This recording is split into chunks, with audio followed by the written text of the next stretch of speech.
Sí, como estaba anunciado, está con nosotros la precandidata en las elecciones internas del Partido Colorado, la doctora Carolina H., ex viceministra de Relaciones Exteriores. ¿Qué tal, Carolina? Buenas noches. Buenas noches, muchas gracias por la invitación. Gracias por estar acá. Un día frío, además. ¿Por qué se propuso ser candidata o precandidata concretamente en las elecciones internas del Partido Colorado? ¿Qué la decidió? Bueno, en primer lugar, la situación por la que está pasando el partido, que es una situación de falta de liderazgo, y también eso implica un momento de renovación. El Partido Colorado tiene una intención de voto históricamente baja en este momento, mucho más baja que lo que teníamos en lo que nos daban las encuestas a esta etapa del periodo anterior. Y entiendo que es un momento que nos necesita a todos empujando, ¿no? Porque el Partido Colorado tiene que, o entiendo como colorada, que tiene que recuperar esa fuerza, ese protagonismo que tuvo a lo largo de su historia y que nos hizo ese país del cual todos estamos tan orgullosos. Y esta elección es un parteaguas. Se juega la renovación. Y por eso fue que tomó esa decisión en un partido que hoy está en plena ebullición. Yo lo miro con esperanza. ¿Yo estoy equivocado? Usted señaló que una de las razones también era que había algunos precandidatos rosados dentro del Partido Colorado. Yo lo que dije cuando hago una entrevista, en unas declaraciones, y obviamente lo sostengo, es que el Partido Colorado necesita un candidato colorado. Y que reivindique justamente ese papel del partido. Pero lo dije yo en un primer momento, sin señalar a ninguno otro, que no era mi intención. Pero mencionó lo de rosado. Sí, que necesitamos un partido colorado. Colorado. Ahí está. Que orgullosamente colorado y que reivindique esos valores históricos colorados. ¿Y quiénes son los rosados? No, yo no voy a ponerle motes a nadie. Yo lo que digo es que el partido precisa un candidato colorado y que yo soy una candidata que entiendo que si bien podemos pertenecer a una coalición por la cual milité, trabajé e integré, para que el partido para que seamos realmente una herramienta buena dentro de la coalición, tenemos que pararnos en nuestros principios y tenemos que reivindicar esos principios. No tenemos que desdibujarnos por integrar una coalición. Minoría. Ahora, sí, obviamente que también hay que fortalecer al partido para que ese peso sea mayor. Y eso no pasó en este periodo, entonces. Ahora, yo lo que digo es que cuando yo dije eso, que fue como si hubiese dicho, no sé, como si hubiese atacado a alguien, insultado a alguien, editoriales del país, que era ¿cómo fue que me dijeron? Que era poco más un caballo de Troya. Ahora están diciendo cosas mucho más fuertes, ustedes los habrán visto, más o menos en esa línea que yo señalé.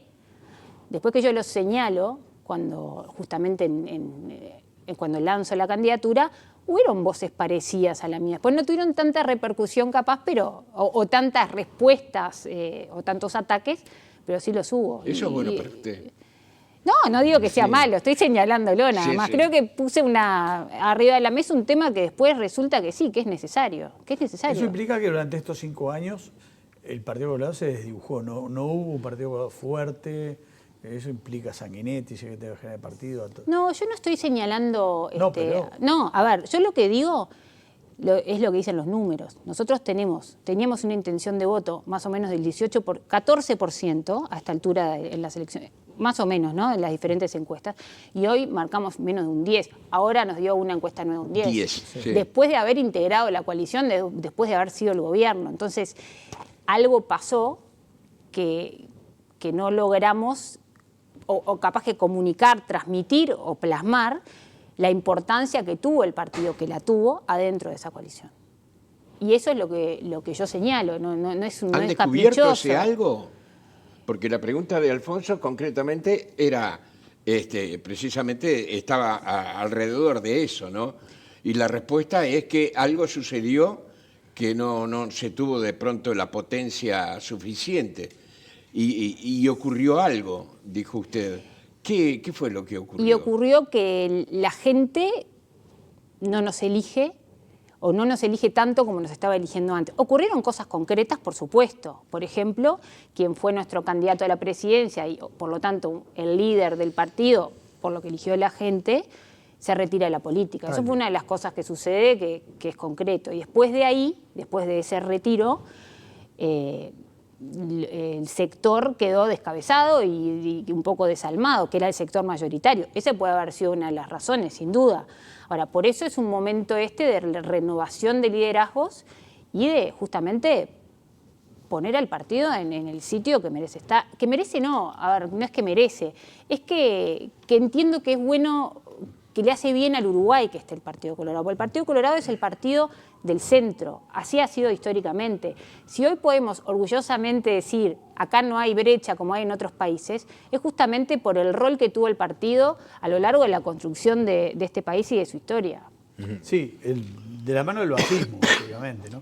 Creo que usted en algún momento también decía que lo que faltaba, me parece, era vallismo, ¿no? ¿Qué aporta a usted desde ese punto de vista? ¿Cuál es su perspectiva ideológica? Y no sé si también nos puede adelantar algo de algunos cuadros técnicos que estén trabajando con usted, o todavía no sé.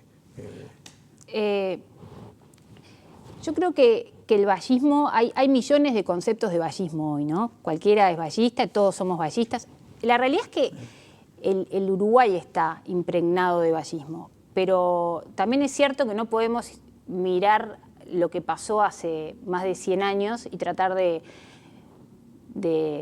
replicarlo automáticamente en el presente, porque son otros tiempos, porque la realidad del país es diferente, porque lo que se necesitó en un momento y era bueno en un momento seguramente no lo sea hoy, o unas cosas y otras, ¿no? Entonces hay que buscar ese marco y de ahí proyectarnos hacia el futuro. Por ejemplo, yo entiendo que hoy la prioridad más grande que tiene el Uruguay y la reforma más importante que tenemos que hacer es la reforma del Estado. Y a partir de ahí vamos a poder ser eficientes en el resto de las medidas que tenga que tomar el país. Entiendo que tenemos un Estado pesado y en todas las reuniones que he mantenido con las diferentes cámaras hay coincidencia, un Estado pesado, un Estado muy burocrático, un Estado con demasiados funcionarios públicos. Fíjense que, por ejemplo, Nueva Zelanda, que tiene 5 millones de habitantes, tiene más o menos 70.000 funcionarios públicos, nosotros tenemos más o menos 300.000. Jorge Valle deja su gobierno con 220.000 funcionarios públicos, el Frente Amplio se lo da a la coalición con más de 300.000 y en el 2016 Danilo Astori, ministro de Economía, dice claramente: tenemos un exceso de funcionarios públicos y tenemos que combatirlo para bajar el costo del Uruguay. Eso lo dijo Danilo Astori. Hoy en día se ha hecho algo, muy poquito, y más o menos la cifra es un poquito menos de 300, pero está por ahí. Y entiendo que en esa reforma del Estado lo que tenemos que hacer para empezar es justamente bajar, dejar de llenar todas las vacantes, que son en un periodo de gobierno, el total de las vacantes es más o menos 75.000 funcionarios públicos, o sea, vacantes, sin tocar obviamente los derechos adquiridos, pero para volcar ese ahorro en un problema que tenemos en Uruguay que creo que a todos nos tiene que interpelar, que es la pobreza infantil impresionante que tenemos, ¿no? El número nos tiene que no sé, yo qué sé, sacudir los niños, a todo el sistema político. Yo creo que eso, Carolina? Lo primero que tenemos que hacer, obviamente, es generar, o sea, hay que destinarle muchos recursos. Pero hay que destinar, pero a veces uno piensa que más recursos significa mejores resultados. Y hoy vemos, por ejemplo, el MIDES tuvo más recursos. Sin embargo, la pobreza no bajó. Sin embargo, la gente en la calle aumentó. Entonces, ¿qué hay que hacer? Hay que ser más eficiente en el manejo de los dineros públicos. Tenemos impuestos a nivel de Suiza, y tenemos servicios que... Yo vivía en Suiza 2 años. Yo les puedo explicar, yo les puedo decir que uno paga los impuestos con gusto.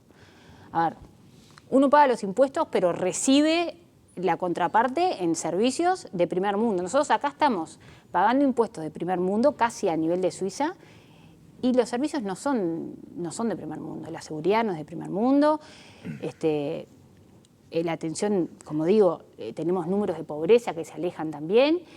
Y bueno, y para eso yo creo que es imprescindible tomar como primera prioridad tener un Estado más eficiente. Si yo agarro, H, este recorte de lo que acaba de responder y lo complemento con propuesta del propio Álvaro Delgado, ¿no? Que habla de reducir en 15.000 los funcionarios públicos el próximo quinquenio, podemos decir que están en sintonía, ¿no? En sintonía ideológica. H representa como, bueno, ya ha reivindicado la figura del propio Jorge Valle, ¿no? Representa el ala más liberal desde el punto de vista económico dentro del Partido Colorado, junto con algún otro candidato. ¿Se siente así? Traje este libro porque quiero leer textual. Este es un libro, el último libro de Sabater, que se llama Carne Gobernada, que se los recomiendo, es muy bueno. Y acá, en un pasaje del libro, hace una descripción que para mí es una descripción que es lo que pienso en ese sentido de tu pregunta, y se asemeja mucho a lo que es el vallismo. Lo voy a leer, es cortito, pero no quiero, porque él lo dice tan bien que esto me parece que vale la pena leerlo textual.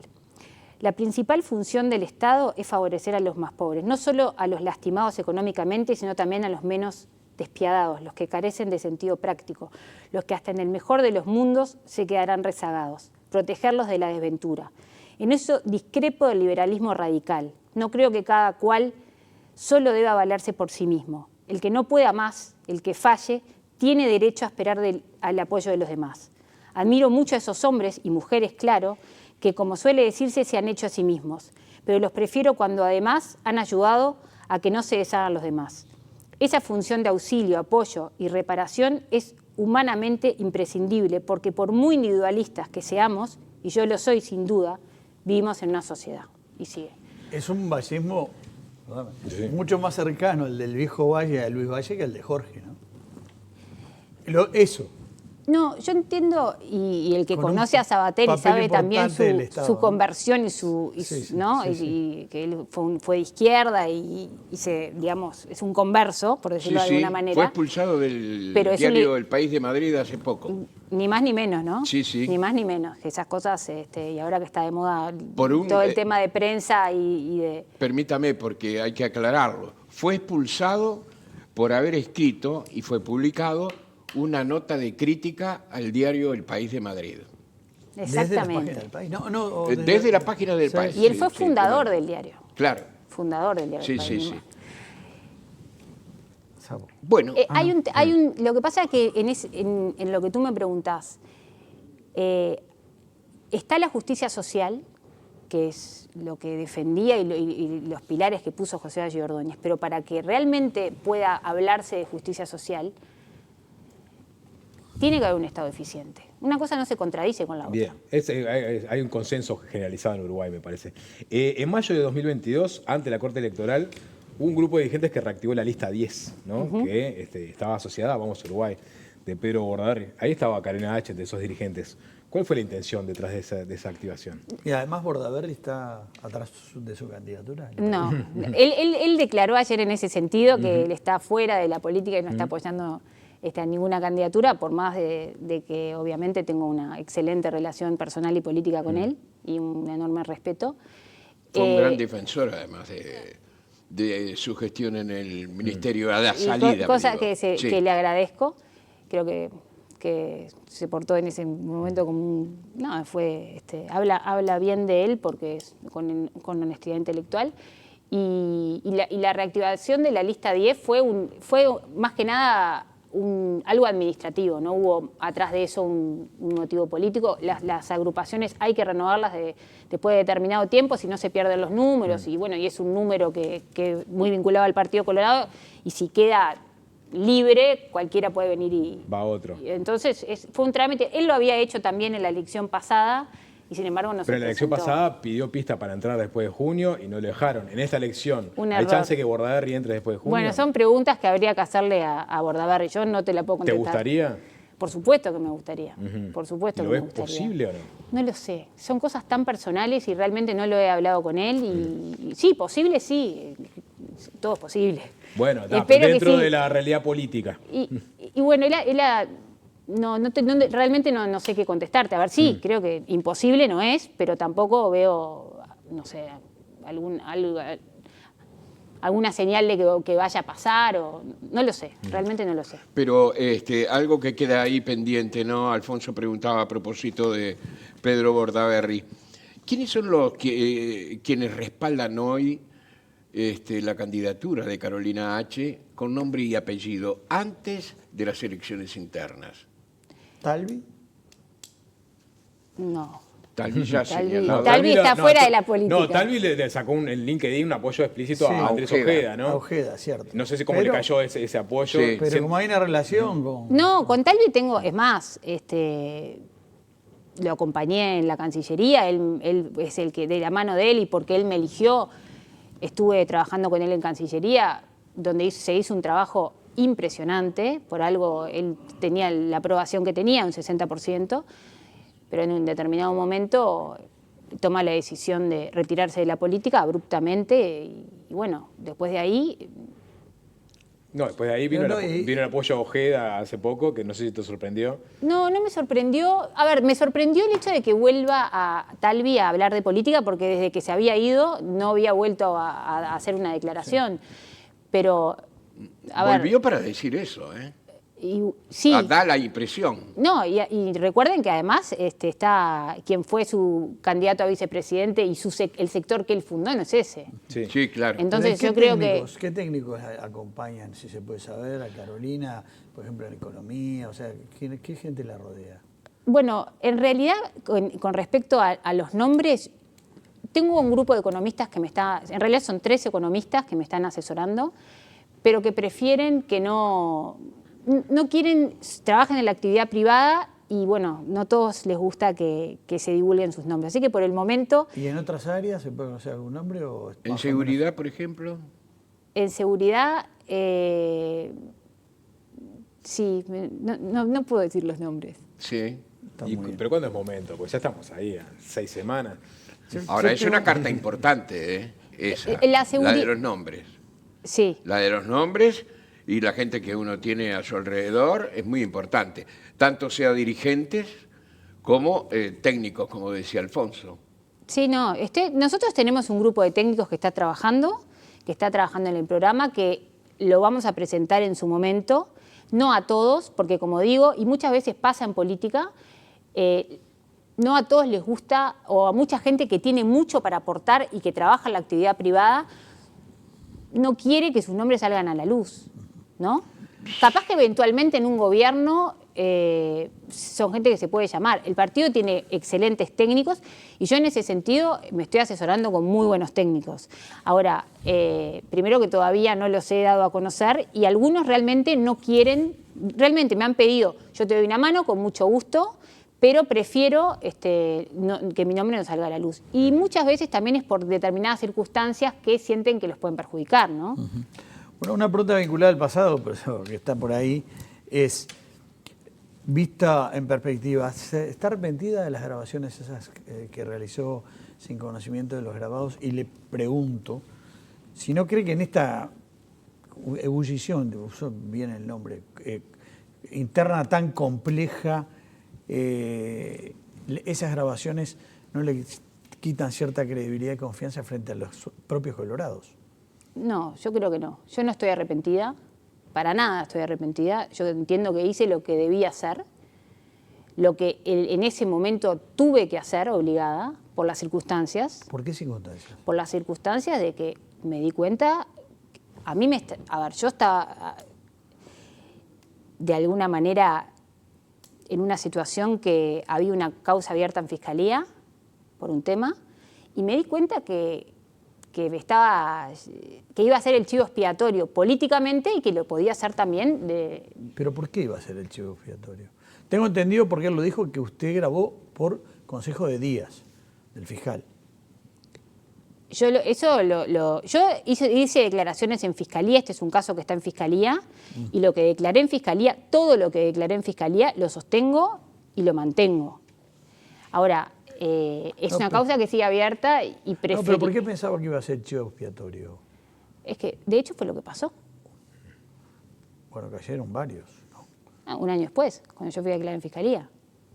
En este caso, es más, fui el chivo expiatorio y fue el chivo expiatorio el Partido Colorado, de alguna manera. Quizás por errores del propio Partido Colorado, por las circunstancias de debilidad, de liderazgo que tenía en su momento mi sector. Pero ¿En el sector?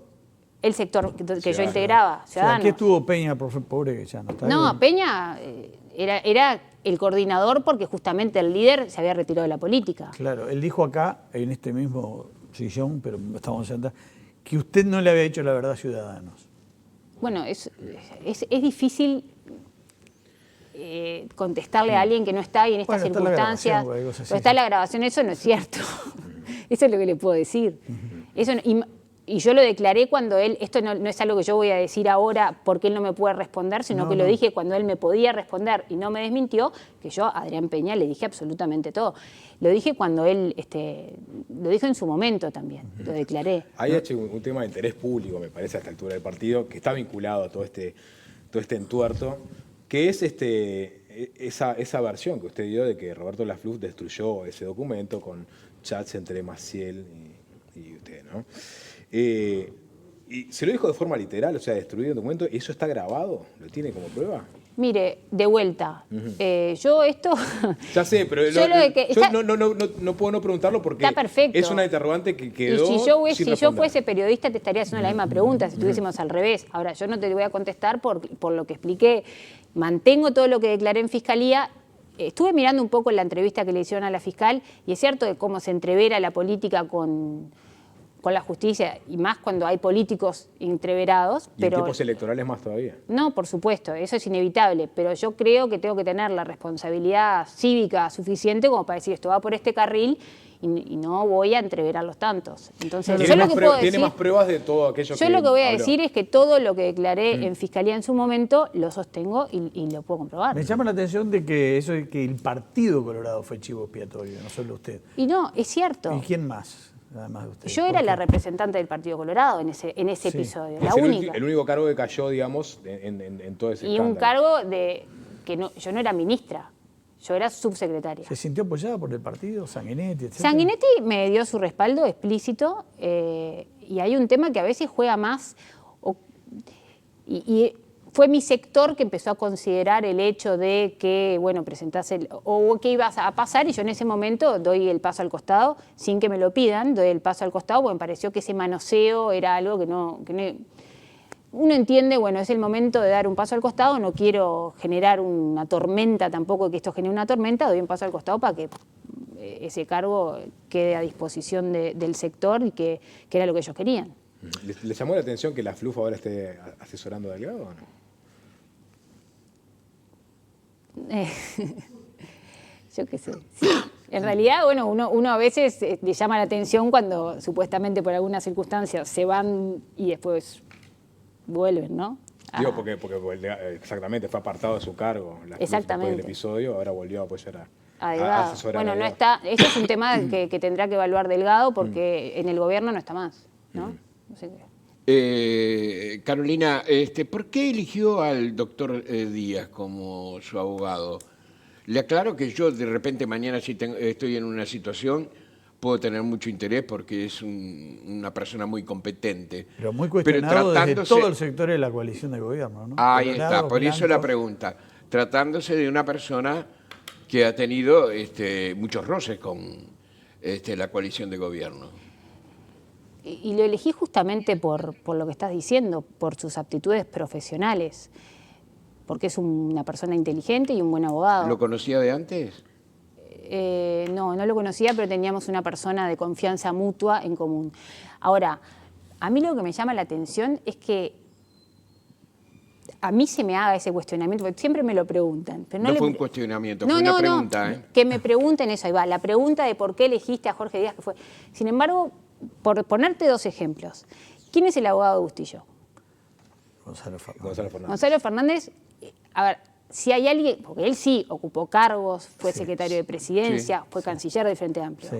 Ahora, ¿quién, por ejemplo, ahora, por decirte algo, cuando hace una denuncia, creo que fue Fossati, a un periodista por difamación, a un periodista muy relacionado con la izquierda, como es Alberto Grille, ¿quién fue su abogado? ¿Se acuerdan? Jorge Barrera, asesor de Gurméndez en el Partido Colorado. Sin Ahora, embargo, lo de es una- Gonzalo Fernández tiene una explicación. Tienen una vieja relación y eran los dos únicos interlocutores con Argentina en el conflicto de las papeleras. Ellos sí tenían una larga vinculación.